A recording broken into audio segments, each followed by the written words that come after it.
We're going to talk more about Claremont, sir. Okay. So, when it comes kay Claremont, what are your most favorite strengths ni Claremont, sir? In Well, general. In general, Claremont, the strength of Claremont is basically its location. Uh-huh. Why I said location? Because Claremont is near with the NLEX. Actually, the last exit of NLEX, which is the Santa Ines Santa Ines. exit, 3 minutes away, you reach already the Claremont. Oh. But not.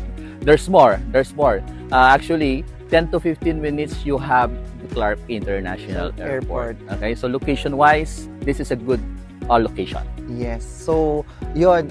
Actually, that's number one talaga, no, Sir Aldrin, is the location. Yes. Like what you mentioned, no, it's accessibility Yes, the to the accessibility. expressway, and even, favorite ko talaga to, sa Clark International Yes. Airport. And just to give you an idea lang, when we went to Thailand, no, sir, dinaanan muna namin yung Claremont, and then pumunta kami sa mismong airport. So, it took us about 10 minutes drive lang actually. Yes. Nang walang traffic kasi ano na din yun, paggabi. So, yung flight namin gabi. So, mabilis lang. Oo.